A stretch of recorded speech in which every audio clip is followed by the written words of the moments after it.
स्वागत है आपका अपना प्रदेश उत्तर प्रदेश में। मैं हूं आपके साथ सचिन चौहान।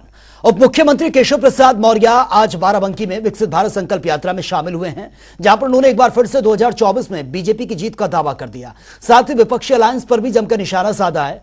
डिप्टी सीएम ने कहा कि 2024 में एक बार फिर से बीजेपी की सरकार बन रही है और यूपी में सभी 80 की 80 सीटों में कमल ही खिलेगा।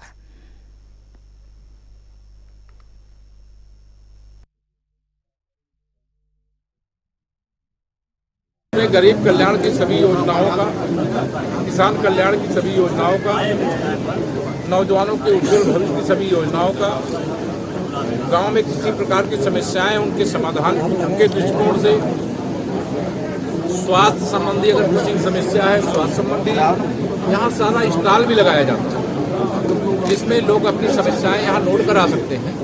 और माननीय प्रधानमंत्री जी ने कहा है जिन गरीबों को जिन योजनाओं का लाभ मिलना चाहिए था, जिन्हें मिल चुका है, उनको बधाई है।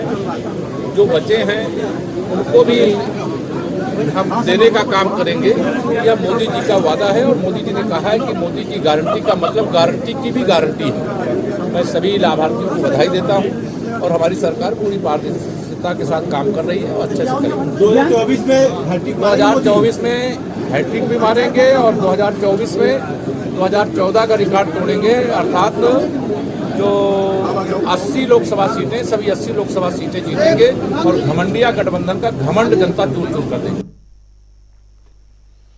सपा महासचिव शिवपाल सिंह यादव ने एक बार फिर से बीजेपी पर जमकर निशाना साधा है। इटावा पहुंचे शिवपाल सिंह ने कहा, उत्तर प्रदेश में अखिलेश यादव और नेताजी के कार्यकाल में जमकर विकास हुआ है, लेकिन बीजेपी के लोग केवल झूठे वादे करते हैं, इनके विकास से कोई लेना देना नहीं है। इसके साथ ही शिवपाल ने यह भी कहा कि 2024 में बीजेपी को पहले केंद्र से और फिर यूपी से भी उनको छुट्टी होने वाली है। ये भारतीय जनता पार्टी के लोग तो हमेशा झूठ बोलते हैं। जो मिक्री है तो ये तो एक कला है, ये तो कला है। अब बताओ, कला में तो खुश होना चाहिए था। कोई किसी की अगर नकल कर लेता है तो बहुत अच्छी बात है। अगर हम आप ही लोग बहुत लोगों की नकल करके हमें दिखाते हो तो अच्छी बात होती है, वो तो कला है। अब कला को अगर कहीं पर किसी की आलोचना भी हो जाए, चलो, जो आदमी अपनी आलोचना सुनता वो बड़ा होता है। और आज भारतीय कुश्ती संघ का नया अध्यक्ष मिल गया है। बीजेपी सांसद बृजभूषण शरण सिंह के करीबी संजय सिंह को WFI का नया अध्यक्ष बना दिया गया है। इससे पहले बृजभूषण शरण ने यह दावा किया था कि कुश्ती संघ के अध्यक्ष संजय सिंह ही बनेंगे। आपको बता दें कि संजय सिंह सबसे पहले 2008 में वाराणसी कुश्ती संघ के जिला अध्यक्ष बने थे, जिसके बाद जब यूपी में साल 2009 में कुश्ती संघ बना तो बृजभूषण शरण सिंह प्रदेश अध्यक्ष बने और संजय सिंह ने उपाध्यक्ष की जिम्मेदारी संभाली थी। सब योगदान उन्हीं का है। कुश्ती के लिए वो जीते हैं, कुश्ती के लिए वो मरते हैं। 12 साल उन्होंने कुश्ती के लिए अपना सब कुछ वो किया, उसका परिणाम आज दिख रहा है। आप कागज से मिटा सकते हैं अध्यक्ष, उनका नाम, पहलवानों के दिल से अध्यक्ष का नाम नहीं मिटा सकते। के हुए टूर्नामेंट को तुरंत स्टार्ट कराना, जिन बच्चों का साल नुकसान हो रहा था 31 दिसंबर के अंदर उसको नेशनल को करा के खत्म करना और आगे कुश्ती के लिए जो भी करना कुश्ती के लिए करना, खेल को आगे बढ़ाना। ये हमारी जीत नहीं है, देश के पहलवानों की जीत है। ये फेडरेशन अपने लिए नहीं चुनी जाती है, देश के खेल को बढ़ाने के लिए चुनी जाती है। और मैं ये उम्मीद करता हूं कि 11 महीने के अंदर जो कुश्ती का नुकसान हुआ है, खेल की गतिविधि बंद है, नई फेडरेशन तुरंत इस गतिविधि कुश्ती की गतिविधि को शुरू करे और जो नुकसान हुआ है उसका भरपाई करे। और ये मेरी जीत नहीं है, देश के पहलवानों की जीत है, देश की जनता की जीत है। दबदबा था, दबदबा रहेगा और ये भगवान ने दे रखा है, ये भगवान ने दे रखा है। हम घोषणा नहीं काम करने वाले मंत्री हैं, हमें अपने किए वादों को पूरा करने में ज्यादा भरोसा है। दरअसल यह कहना है लोक निर्माण मंत्री जितिन प्रसाद का। दरअसल कैबिनेट मंत्री जितिन प्रसाद आज संगम नगरी प्रयागराज में पहुंचे थे, जहां पर उन्होंने करोड़ों की विकास परियोजनाओं का लोकार्पण और शिलान्यास भी। State highway, main district road, other district ODRs और विलेज रोड्स का काम 7 वर्षों में हुआ है 2017 के बाद। ये रिकॉर्ड है कि ये जब से योगी सरकार आई है खास प्राथमिकताओं पे योजनाबद्ध तरीके से जो कनेक्टिविटी का दिया जा रहा है, ग्रामीण क्षेत्र से मुख्य बड़े शहरों को कनेक्ट किया जा रहा है, रिंग रोड्स बनाई जा रही हैं, बाईपासेस बनाए जा रहे हैं। ये नेक्स्ट लेवल पे उत्तर प्रदेश को ले जाने की जो योजना है, एक नियोजित ढंग से रूपरेखा तैयार की गई है, उसके आधार पे काम किया जा रहा है। ये आपको दर्शाएगा और दिखेगा आने वाले समय में जो world class infrastructure Uttar Pradesh में जो निवेश विश्व भर से आ रहा है, वो यही सरकार की सोच की देन है और कार्यों की देन है, जो पहली सरकारों में नहीं होता था। बंदर बांट होता था, चंद लोग और चंद वर्ग के लोग सब लाभ उठा ले जाते थे और आम जनता भटकती थी विकास के अभाव में। प्रयागराज में आज जहां पीडब्ल्यूडी के मंत्री जितिन प्रसाद पहुंचे थे, आज उन्होंने यहां पर पीडब्ल्यूडी के करीब 47.43 करोड़ के शिलान्यास और लोकार्पण किया है परियोजनाओं का। और ऐसे में यहां पर जहां सांसद रीता बहुगुणा जोशी, विधायक हर्षवर्धन वाजपेयी समेत कई लोग शामिल हुए हैं, ऐसे में प्रयागराज की करछना विधानसभा को बड़ी सौगात दी गई है। यहाँ के विधायक करछना के पीयूष रंजन निषाद हैं और ऐसे में आज ये बड़ी सौगात प्रयागराज के लिए मानी जा रही है। जनता टीवी के लिए सैयद मोहम्मद आमिर, प्रयागराज। राज्य मंत्री असीम अरुण ने आज कानपुर का दौरा किया है, जहां पर उन्होंने स्टॉक एक्सचेंज ऑडिटोरियम के कार्यक्रम में शिरकत की है। इस दौरान राज्य मंत्री असीम अरुण ने दीप प्रज्वलित करके कार्यक्रम की शुरुआत की। इसके बाद एक पुस्तक का विमोचन किया गया। इस दौरान उन्होंने कहा कि प्रधानमंत्री नरेंद्र मोदी और मुख्यमंत्री योगी आदित्यनाथ महिलाओं को लेकर सजग हैं। लगातार महिलाओं के लिए तमाम तरीके की योजनाएं चलाई जा रही हैं और महिलाओं को उसका फायदा। हमारे कानपुर में उत्तर प्रदेश में एक संस्था बहुत मजबूती से काम कर रही है साहित्य के लिए, संस्कृति के लिए और सामाजिक बदलाव के लिए, जिसका नाम है शक्ति ब्रिगेड। इसके तहत हमारी बड़ी बहनें, उनकी पुस्तकों का आज विमोचन किया गया है। आदरणीय डॉक्टर सुषमा त्रिपाठी जी की पुस्तक 2 हैं, आदरणीय अन्नपूर्णा वाजपेयी जी की पुस्तक है, डॉक्टर कमायनी शर्मा जी की पुस्तक है। और ये सभी पुस्तकें समाज में जो परिवर्तन होना चाहिए, समाज में जो समस्याएं बची हैं, उनको कैसे दूर किया जाए, इसके ऊपर कुछ विचार प्रस्फुटित करती हैं, कुछ हमें बुलाती हैं। कुछ काव्य संग्रह हैं और कुछ और लेखन है। मुझे बड़ी खुशी है कि मुझको मौका मिला आज इस कार्यक्रम में प्रतिभाग करने का। और संस्कृति के दृष्टिकोण से, साहित्य के दृष्टिकोण से ये बहुत अच्छी पहल है। मुझे पूरा विश्वास है कि समाज में परिवर्तन लाने के लिए, सामाजिक न्याय में सार्थक परिवर्तन करने के लिए और विशेष रूप से महिलाओं को जो संबल दिया है आदरणीय प्रधानमंत्री जी ने नारी शक्ति वंदन अधिनियम के रूप में, माननीय मुख्यमंत्री जी ने एक समेकित प्रस्ताव किया है मिशन शक्ति के रूप में, उसके क्षेत्र में ये भी एक बहुत महत्वपूर्ण योगदान होगा। भारतीय किसान यूनियन के राष्ट्रीय प्रवक्ता राकेश टिकैत आज श्रावस्ती पहुंचे थे, जहां पर उन्होंने मंडलीय कार्यशाला में शिरकत की है। इस दौरान राकेश टिकैत ने बीजेपी सरकार पर जमकर निशाना साधा। टिकैत ने कहा, आज भी हमारा किसान रात भर जागकर खेतों की फसल की रखवाली करता है, लेकिन सरकार किसानों के हित में कोई काम नहीं कर रही है। वहीं एमएसपी समेत कई अन्य मुद्दों को लेकर राकेश टिकैत ने बीजेपी पर जमकर हमला बोला है।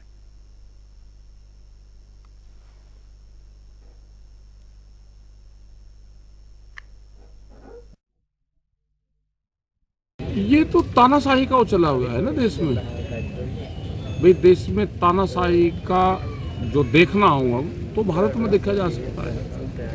अगर संसद में अपनी आवाज कोई मेंबर पार्लियामेंट उठा रहा, अगर उसने कहा कि संसद में कैसे वे लोग घुसे, उस पर जवाब तलब करा, तो उनको बाहर निकाल दिया, उनको निलंबित कर दिया। बाहर क्या हाल होगा आम लोगों का? क्या देश में तानाशाही लागू होगी, राजशाही लागू होगा देश में? राजाओं की प्रथा देश में फिर शुरू हो रही है। ये देख लेगा, अगर पार्लियामेंट में देखना है तो वहां देख सको, और बाहर क्या हाल होगा वो सबको पता है। फिलहाल वक्त एक छोटे से ब्रेक का, लौटते हैं कुछ और खबरों के साथ।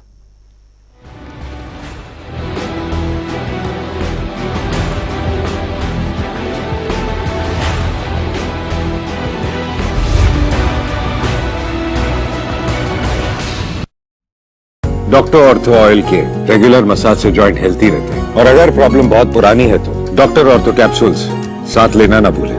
अब दर्द भी घुटने टेकेगा। 2, 3, start. I love Indus because I like Indus. I adore Indus. I admire Indus. I admire my school. I like Indus. Indus is different. आपके बच्चे के सर्वांगीण विकास के लिए सर्वश्रेष्ठ शिक्षा का सर्वोत्तम संस्थान इंडस पब्लिक स्कूल।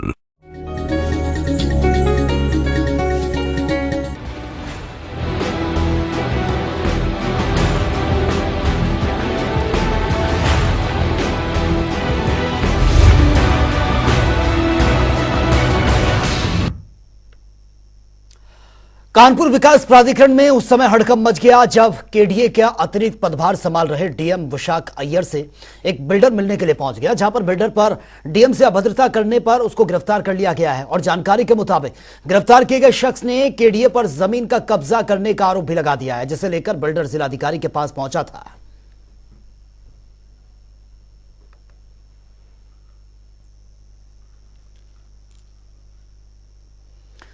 तीर्थ नगरी प्रयागराज का प्रसिद्ध और प्राचीन मनकामेश्वर शिव मंदिर, जो कि लाखों श्रद्धालुओं का आस्था का केंद्र है। त्रेता युग में प्रभु श्री राम वनवास जाते समय लक्ष्मण और माता सीता के साथ यहां पर रुके थे और यहां पर उन्होंने आगे की यात्रा से पहले जो शिव भगवान हैं उनकी पूजा की है, जलाभिषेक भी किया था। और प्रयागराज से हमारे संवाददाता एसएस आमिर की आप ये रिपोर्ट देखिए।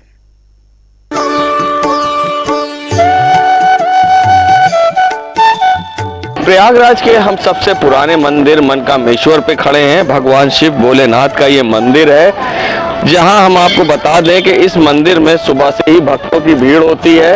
और आपको बताएं, जो कि पुराणों में भी इसका वर्णन है कि त्रेता युग में भगवान श्री राम यहाँ आए थे और भगवान शिव की आराधना और पूजा यहीं पर की थी और उन्होंने अभिषेक भी किया था। जहां माघ मेले को कुंभ के रिहर्सल के तौर पे देखा जा रहा है, जिससे जोड़ के सभी मंदिरों का कायाकल्प होना है और यह मंदिरों को पर्यटन में शामिल किया गया है और ऐसे में कई मंदिरों का कायाकल्प भी होना है। ये श्री मनकामेश्वर मंदिर है। ये सतयुग से यहाँ विराजमान है भगवान। और त्रेता में भगवान राम जब चित्रकूट के लिए जा रहे थे तो यहाँ अक्षय वट के समीप आने के बाद भगवान मनकामेश्वर का भगवती सीता के साथ अभिषेक किया था और अपनी जो वन की यात्रा है वो सकुशल संपन्न हो, ऐसी मनोकामना की थी। हम बात करेंगे मंदिर के पुजारी हैं श्री रामचंद्र शुक्ल जी।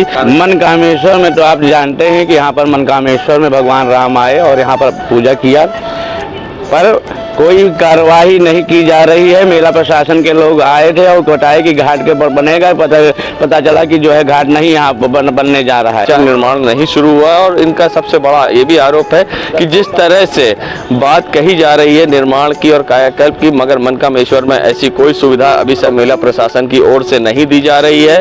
और ऐसे में अब देखना होगा कि भगवान श्री राम के यहाँ चरण पड़े थे, जिन्होंने यहाँ पूजा की का कब उद्धार यहाँ इस मंदिर का होता है। और भगवान भोलेनाथ का ये सबसे बड़ा मंदिर है प्रयागराज में, जहाँ सुबह से ही भक्तों की भीड़ इकट्ठा होती है। जनता टीवी के लिए सैयद मोहम्मद आमिर, प्रयागराज। तो चलिए खबरों में आगे बढ़ते हैं और बात करते हैं काशी तमिल संगमम 2 की, जहां पर शामिल होने के लिए तमिल श्रद्धालुओं का तीसरा दल गोदावरी धर्मनगरी पहुंचा, जहां पर काशी तमिल संगमम में विशेष ट्रेन से तमिल प्रोफेशनल्स ग्रुप का जत्था यहां पर पहुंचा है। काशी की धरती पर उतरते ही दक्षिण भारतीय मेहमानों का भव्य स्वागत किया गया।